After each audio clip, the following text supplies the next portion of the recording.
আমরা পরিষ্কারভাবে বলতে চাই যে বাংলাদেশ আজ কোন দিকে এগোচ্ছে। আপনারা জানেন, মাত্র একদিন আগে ময়মনসিংহে একটি ছেলেকে হত্যার পর ঝুলিয়ে আগুন দিয়ে পুড়িয়ে দেওয়া হয়েছে। কি বর্বর চিত্র! সারা পৃথিবী ধিক্কার জানাচ্ছে যে এই হত্যাকাণ্ডের। আপনারা জানেন যে একজন বিএনপি নেতার বাড়িতে পেট্রোল ঢেলে জ্বালিয়ে দেওয়া হয়েছে। সেখানে তার 7 বছরের আশা বলে একটি শিশু মারা গেছে, কি ফুটফুটে শিশু। সে যখন আগুনের মধ্য থেকে বলছে বাবা আমাকে বাঁচাও, সেই আর্তনাদ যখন আমাদের কানে আসে, কোনো বিবেকবান মানুষ আর দাঁড়িয়ে থাকতে পারে না। আমরা অবাক হই বর্তমান সরকারের কর্মকাণ্ড দিকে। তারা এখনো বিবৃতি দিচ্ছেন, বিবৃতির মধ্যে রয়েছেন। তারা প্রথম আলো ডেইলি স্টারের সম্পাদকের সাথে কথা বলে বলছেন আমরা আপনাদের পাশে আছি। চোর অনেকটা মনে হচ্ছে চোরকে চুরি করতে বলছেন আর গৃহস্থকে সজাগ থাকতে বলছেন। আমরা এই কর্মকাণ্ডের তীব্র নিন্দা এবং প্রতিবাদ জানাই। তীব্র নিন্দা এবং প্রতিবাদ জানাই যে আমাদের এই নতুন বাংলাদেশ গড়ার কারিগর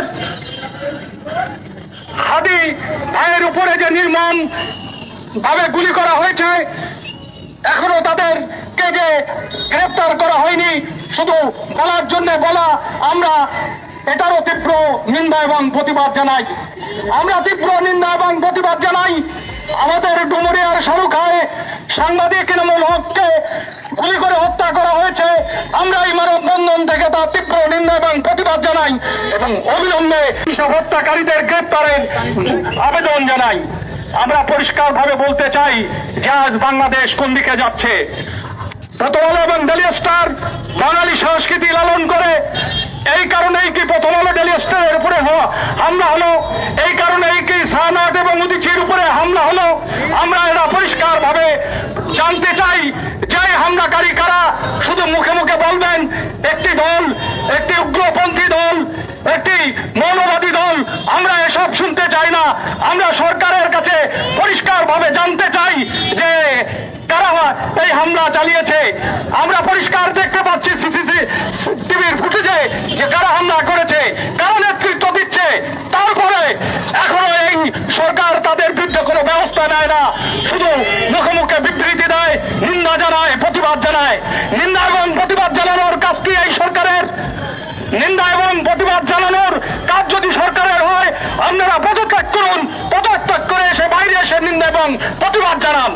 তা না হলে যারা এখানে হত্যা করেছে হাদিকে, যারা প্রথম আলো এবং ডেইলি স্টারে হামলা চালিয়েছে, যারা ছায়ানটে হামলা চালিয়েছে, যারা উদিচিতে হামলা চালিয়েছে, তাদের বিরুদ্ধে এখনই ব্যবস্থা নিতে হবে।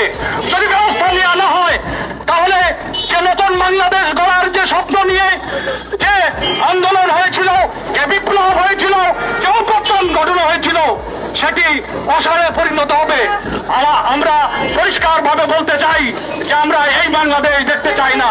আমরা পরিষ্কারভাবে বলতে চাই যদি আপনারা নতুন বাংলাদেশের যে আমাদের আকাঙ্ক্ষা সেটি পূরণ করতে না পারেন, তাহলে এই তত্ত্বাবধায়ক সরকারের আর একমাত্র থাকার দরকার নেই।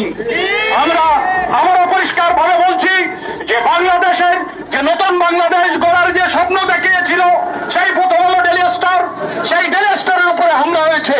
অর্থাৎ যারা নতুন বাংলাদেশ চায় না, যারা এই অভ্যুত্থান চায় না, যারা ওই ফ্যাসিস্টের দোসর, তারাই এই ডেইলি স্টার এবং প্রথম আলোতে হামলা চালিয়েছে, তারাই হাদির উপরে গুলি চালিয়ে হত্যা করেছে, তারাই আমাদের সাংবাদিক ইমদাদুল হককে গুলি করে হত্যা করেছে।